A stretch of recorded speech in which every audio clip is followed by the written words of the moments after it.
Não, tá, gente? Boa noite a todos. O tema da nossa palestra tem de bom ânimo. Olha que povo animado. Tem de bom ânimo através da gratidão.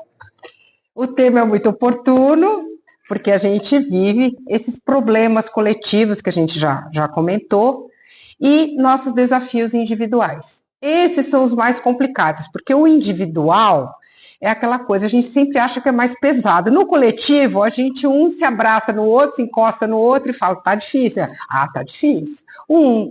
Lógico, tem pessoas que estão passando por uma situação de um desemprego, que talvez por conta da economia, tudo, mas acaba sendo a situação individual dela. E tudo isso, às vezes, traz um clima de desânimo, de falta de esperança, de falta de fé. E a gente tem que trabalhar tudo isso. Essa palestra tem de bom ânimo, através da gratidão, ela, na verdade, ela está sendo revisitada. Há muito tempo atrás eu dei essa palestra. Alguns aqui não viram, outros já devem ter falado, acho que eu já ouvi, eu lembro de tudo. Não lembro porque nem eu lembro. E aí foi para mim também, que tenho que enfrentar as minhas dificuldades. E ela começa de uma maneira, numa passagem do Evangelho de João, capítulo 16, versículo 33, em que Jesus diz algumas coisinhas. Tenho-vos dito estas coisas, para que em mim tenhais paz. No mundo tereis tribulações.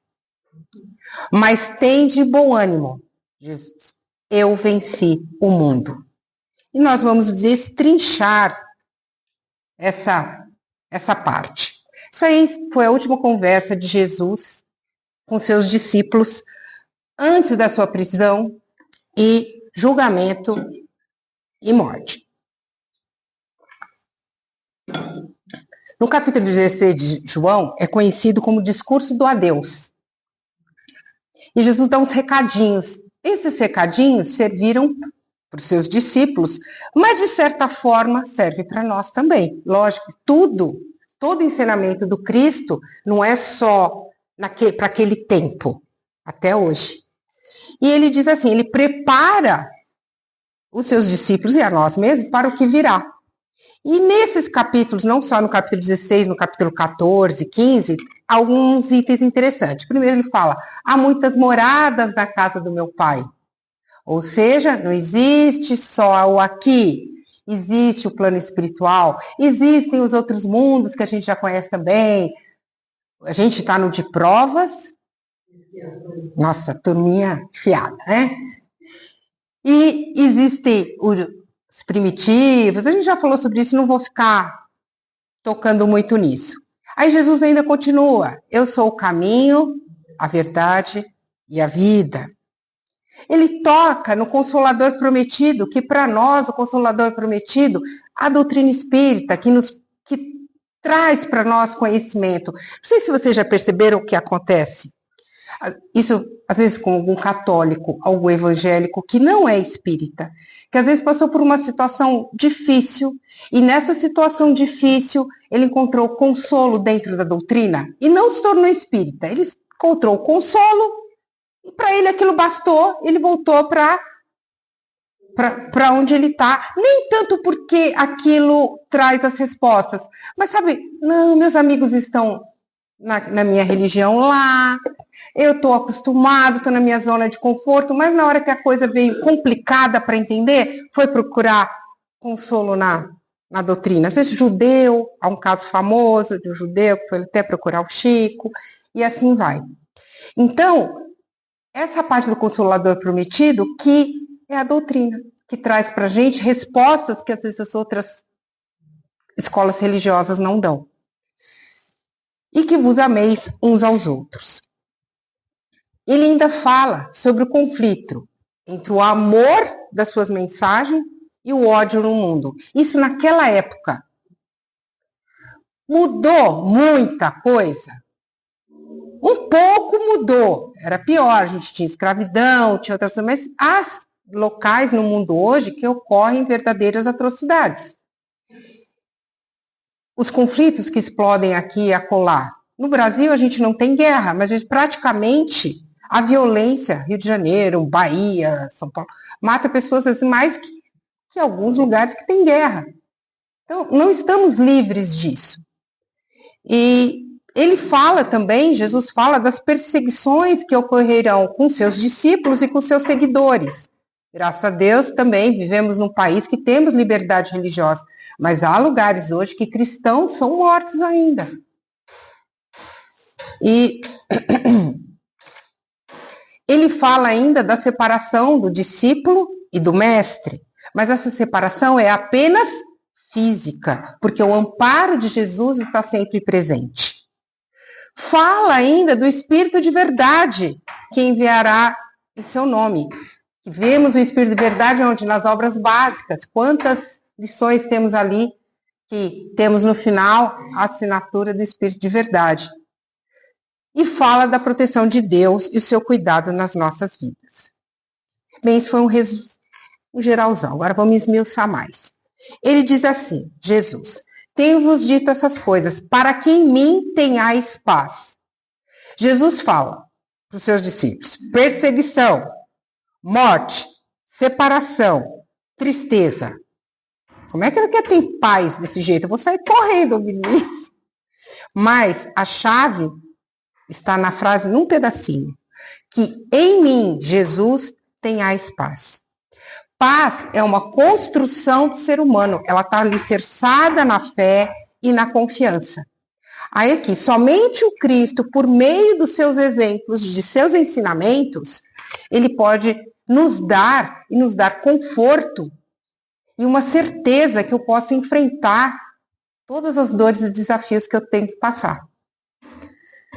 E a certeza que as atribulações que a gente está passando agora são apenas oportunidades de crescimento. Aí vamos tentar também melhorar isso. Como? Tudo que eu passo é oportunidade de crescimento. Até os nossos erros são oportunidade de crescimento.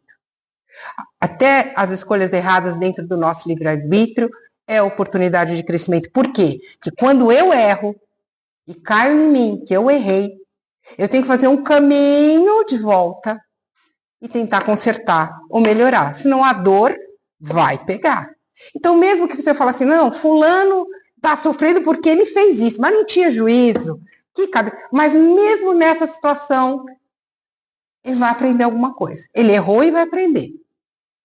Pode, às vezes, não aprender agora, no momento que a gente acha, mas chegar mais lá para frente, depois... Não sei se isso já aconteceu com vocês. Às vezes você passa por uma situação que você não tinha maturidade para entender. E nem para aprender. Aí depois de um tempo que passou, aí você fala, nossa, hoje eu vejo aquilo com outros olhos, eu aprendi o que eu não devia ter aprendido naquela época, que não era maduro o suficiente, e assim vai. Então, em Jesus, nós devemos construir a nossa paz. A doutrina espírita nos ajuda a conquistar fé raciocinada. E a fé raciocinada, ela nos traz não somente paz, e elas nos traz assim, não é que não vou sofrer, que não vai doer. Ninguém gosta de passar por dificuldade, eu não gosto. Se pudesse, não passava por nada, eu sou bem empolgada. Mas a gente não tem essa escolha, porque se a gente está nesse planetinha, é porque a gente merece. E se a gente merece, é porque escolhemos coisas que não deveria ter escolhido lá atrás.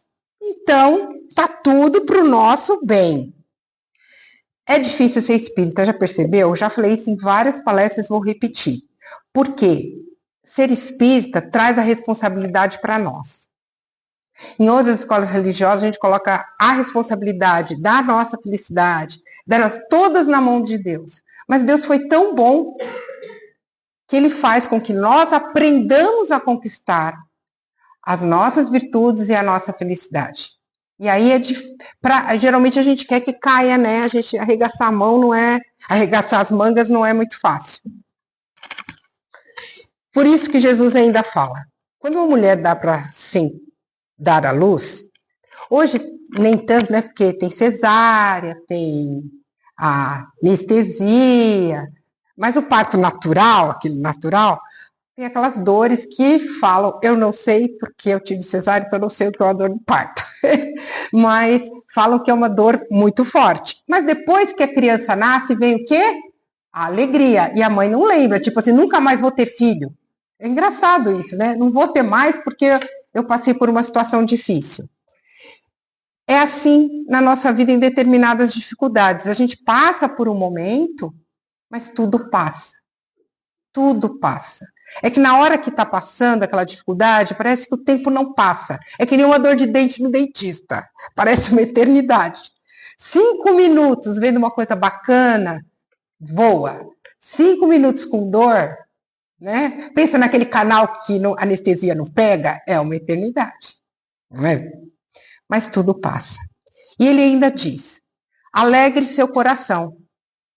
Alegre seu coração, porque se você traz a espiritualidade, traz o conhecimento realmente para a nossa vida, é que nem eu falo, não é que não haverá sofrimento, mas a gente entende o que está acontecendo.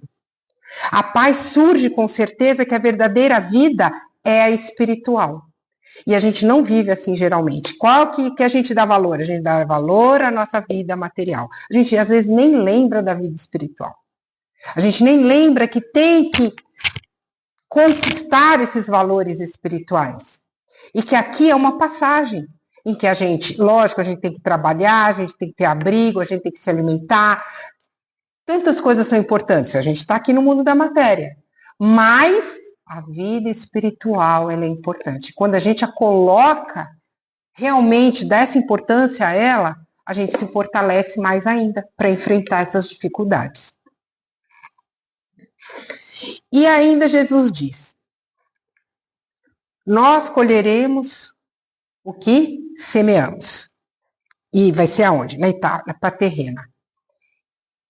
E geralmente a gente pensa assim, a gente não lembra de muitas das nossas semeaduras, concorda? De outras vidas? A gente não lembra.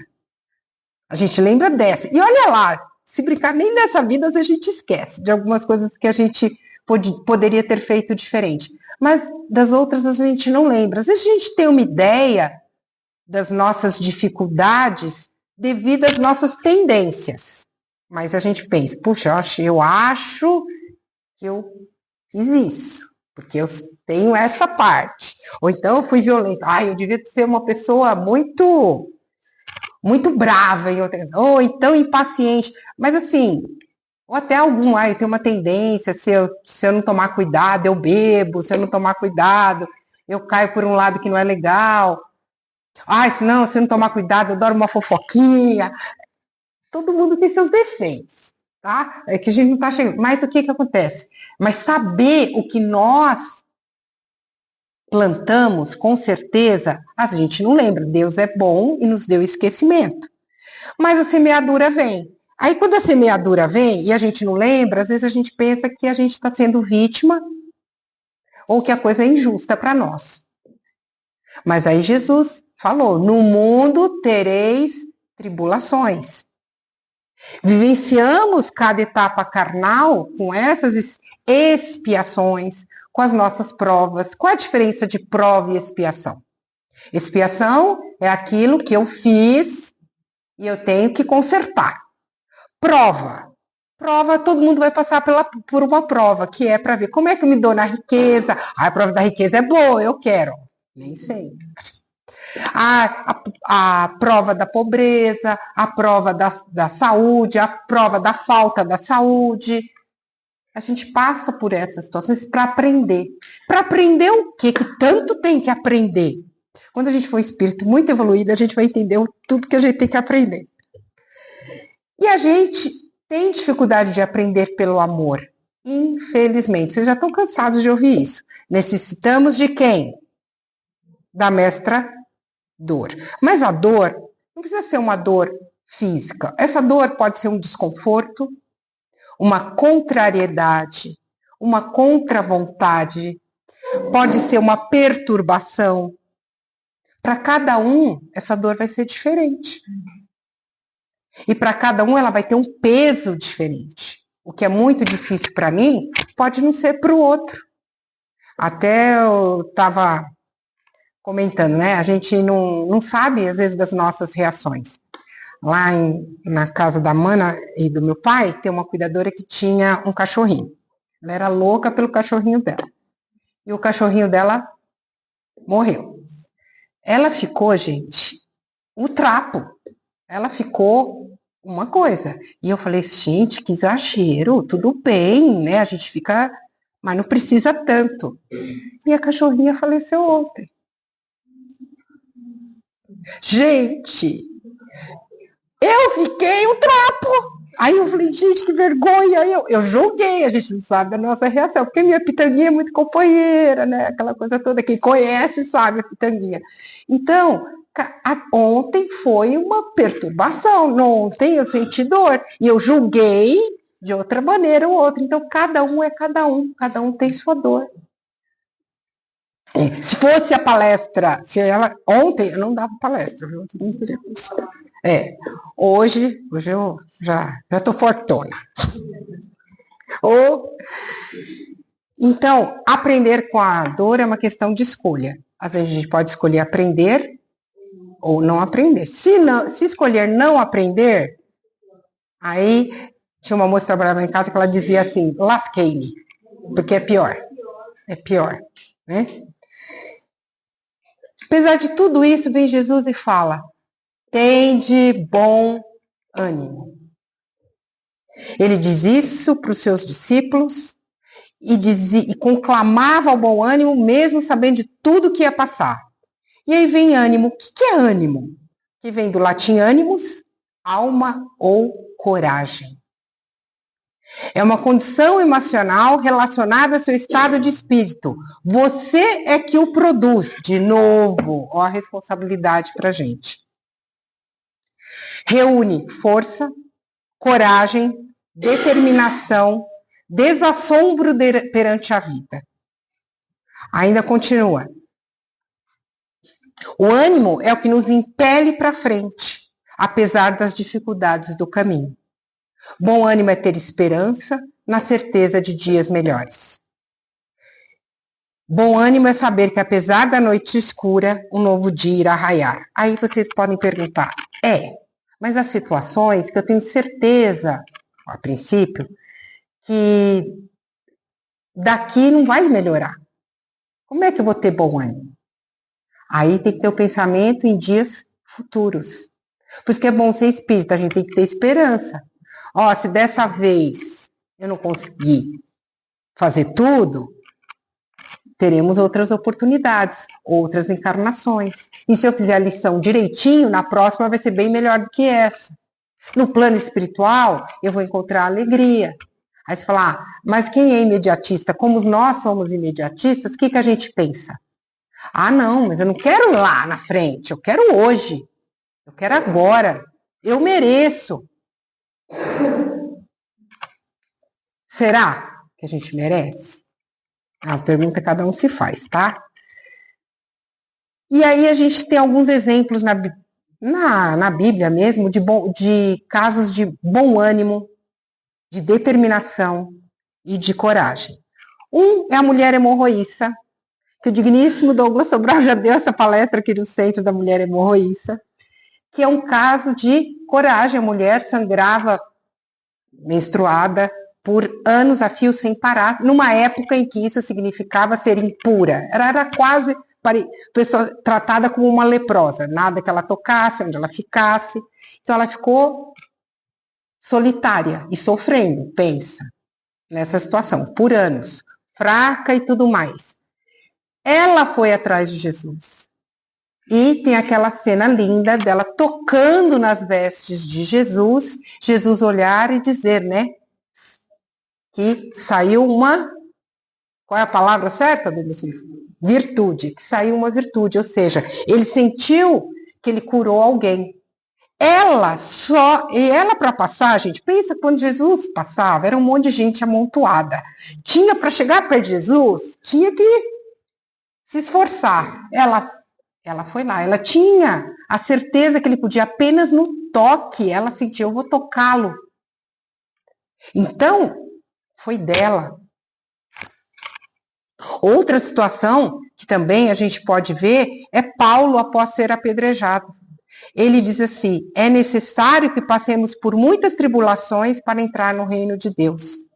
O mesmo Paulo que antes matava e fez tantas coisas ao contrário do que devia, que ele acreditava estar certo. Ele se transformou e sempre foi uma pessoa de determinação. Paulo é um exemplo de determinação e coragem, de bom ânimo. Chico Xavier, no livro Acalma-te, diz assim: seja qual for a perturbação reinante, acalma-te, espera, fazendo o melhor que possas. Então, o que eu consigo fazer? O que eu consigo fazer? Às vezes a gente sonha em fazer grandes coisas que não estão nas nossas mãos. E às vezes pequenas coisas que nós podemos fazer, a gente não faz. Lembrando que grandes exemplos, como o próprio Chico, Irmã Dulce, Madre Teresa de Calcutá, Gandhi, fizeram grandes coisas, mesmo não estando debilitados. Irmã Dulce era uma pessoa de saúde frágil. Madre Teresa de Calcutá também, mas principalmente Irmã Dulce. Gandhi, daquele jeitinho, né, miudinho, aquela coisa toda, na sua greve de fome, tudo. Olha o que ele foi capaz de fazer. Deus está pedindo isso de nós? Ele quer que a gente seja uma irmã Dulce? Não, porque ele sabe que a gente não é capaz. Mas ele quer um pouquinho de bom ânimo para a gente aprender a enfrentar as nossas dificuldades. E quer que a gente trabalhe a nossa fé. E essa fé, não essa fé da boca para fora, que às vezes a gente fala, não, eu tenho. Aí na hora que vem a tal da tribulação, a gente cai. É normal a gente cair, mas vou usar o jargão da minha irmã, só por hoje. Amanhã eu levanto, não é? E assim vai. E nessa fé raciocinada, a gente crê que Deus é soberanamente bom e justo. Se Ele é bom e justo, tudo que nos acontece é para nosso bem. E sua justiça se reflete como? Na imposição de colhermos o que semeamos, inclusive e principalmente nas situações difíceis. Aí vem a parte ainda do discurso. Lembra? Eu venci o mundo. Vencer o mundo é diferente de vencer no mundo. Qual é a diferença? Vencer no mundo é, nossa, eu tenho um baita emprego, uma baita casa, um baita carro, isso, aquilo, que vida invejável, entre aspas, porque a gente nunca sabe o que tá por trás, né? E é diferente de vencer o mundo. Jesus venceu o mundo do quê? Da ignorância, da ilusão, da materialidade. Será que a gente trabalha para vencer esse tipo de mundo? Vencer no mundo, como eu falei, conquistar as posições, os títulos, é legal, não é que é reprovável. Mas, gente, depois que a gente for daqui para lá, ninguém vai perguntar, nossa, que título você tem? Qual era o carro que você tinha? Qual a marca? Não. O que você fez de bom? O que você se transformou é isso? As amizades que você fez? Como que você enfrentou suas dificuldades? É isso que a gente vai levar. André Luiz é um grande exemplo. André Luiz venceu no mundo material enquanto encarnado. Ele era um baita médico, de renome, invejado por muitos. E como é que ele entrou no plano espiritual? Como um mendigo espiritual. Ele não trabalhou a espiritualidade dele. Então ele não venceu o mundo. Aí sim, depois ele descobriu que vencer o mundo é vencer a si mesmo. E é um trabalho difícil. Vencer nossas más inclinações, inseguranças, desequilíbrios. Esse deve ser o nosso principal objetivo. Em meio às dificuldades que vivemos, temos bom ânimo, tá, Cleide? E a gratidão entra onde nisso? Não é assim? Temos bom ânimo através da gratidão. Porque a gratidão ela tem um poder de nos acalmar e nos dar bom ânimo. Como? Bem, a gratidão tem 3 níveis. O primeiro nível de gratidão, esse é o mais fácil, é o nível raso, que é o quê? Mas é um começo. Eu agradeço a tudo de bom que me acontece. Geralmente as coisas boas. Aí, as coisas bem boas, não é coisinha. Aí esse é o primeiro nível. Tem gente que nem isso faz, né? Já é alguma coisa. Aí você fala, mas você tem aquela situação da pessoa que fala, mas o que eu tenho que agradecer nesse tempo de crise? Tá tudo difícil. Não tem aquela pessoa que tá tudo difícil. É? Só reclama, vida. Quem lembra como era o nome do mas olha, deixa eu ver. A Karen não sabe o que é. Sabe, Karen? Vida, dia. Então, e nesse momento de que a gente vive essas dificuldades, a gente falou coletivas e individuais, quem já faz esse primeiro nível de gratidão já tem um pouquinho de mérito, né? Mas ainda tem muito que caminhar. Vou dar um exemplo de coisa simples que a gente não agradece. Respirar. A gente nem pensa, né? A gente só dá valor quando o nariz fica entupido, não consegue respirar. Já repara. Aí você fala, nossa, aí, né? Fazer exercício, né? Botar o bracinho. Então, aí a gente dá valor. Senão a gente nem pensa nisso, é muito básico. Mas para uma pessoa que enfrenta problemas pulmonares graves, qual é o sonho dela? Respirar livremente, sem um aparelho, sem nada. Vocês já viram o gigante deitado, Jerônimo? Vocês já ouviram falar dele? Palestrante espírita? Os espíritas que mais antigos conhecem. Ele era um palestrante que ele tinha sérios problemas de saúde, ele dava palestra deitado numa cama. Gigante deitado, porque ele era alto, novo, e ele tinha um problema muito sério de uma artrite reumatoide muito grave. E ele precisava ter um peso sobre o peito para ele conseguir respirar e poder falar normalmente. E assim que ele ia de cama, levava a cama mesmo para dar palestra. E ele falava, qual era o seu maior sonho? Poder virar de lado. Poder tirar esse peso do peito.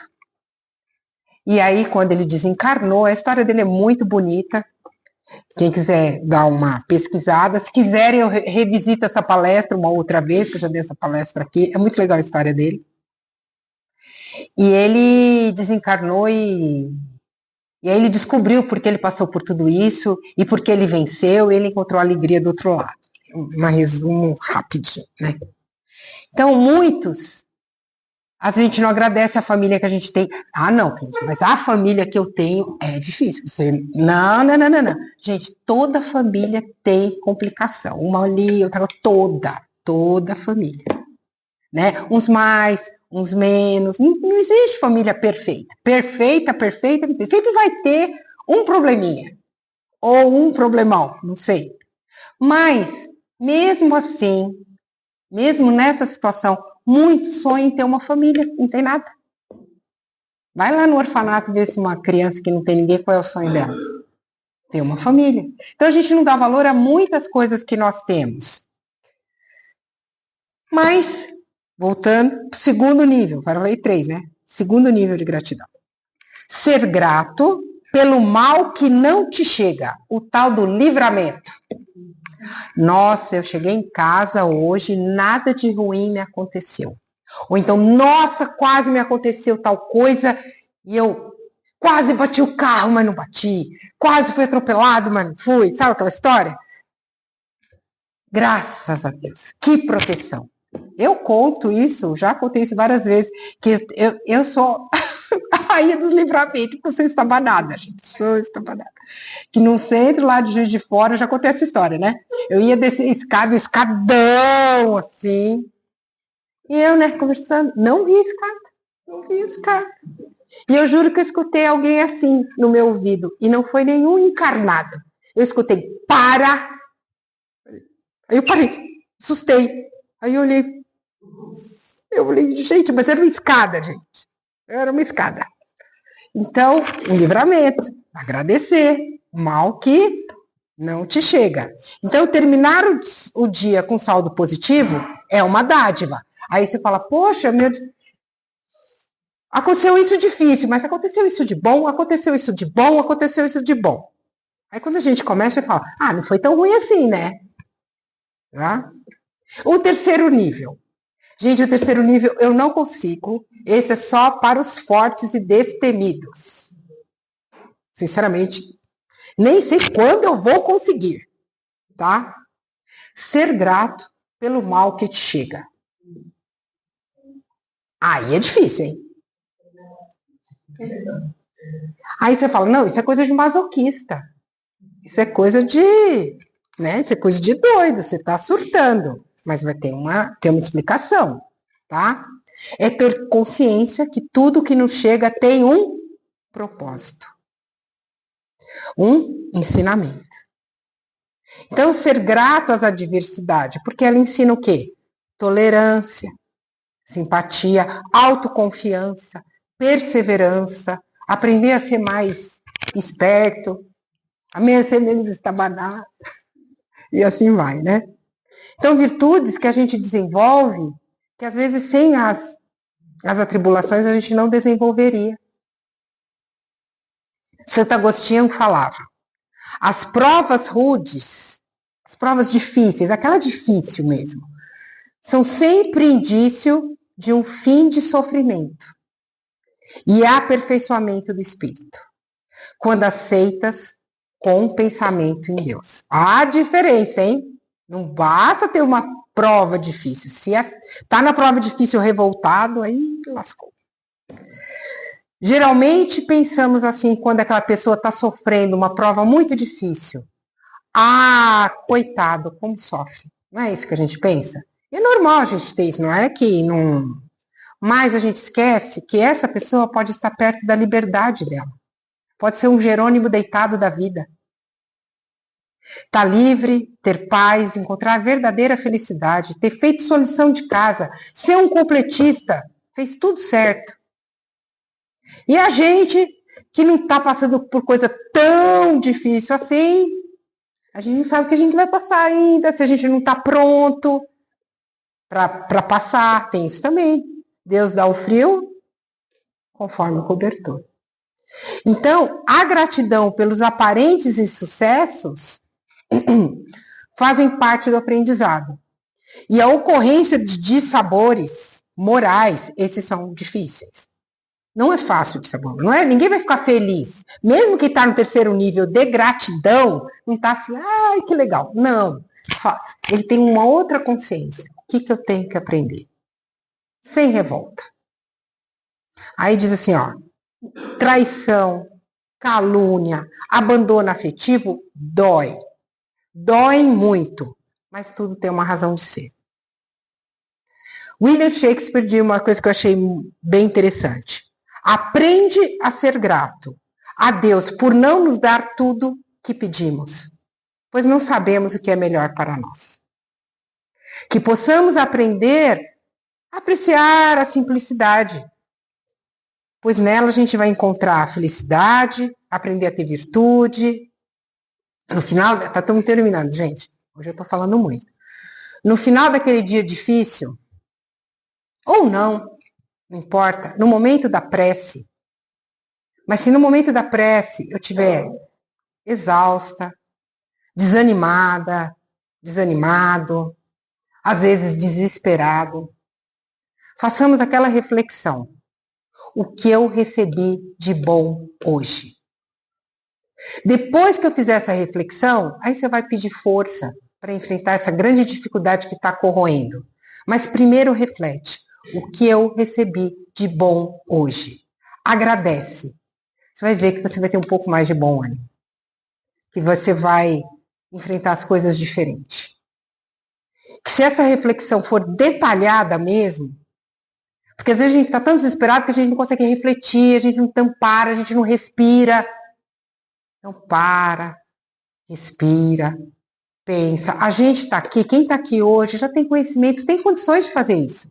A gente pensa que não tem.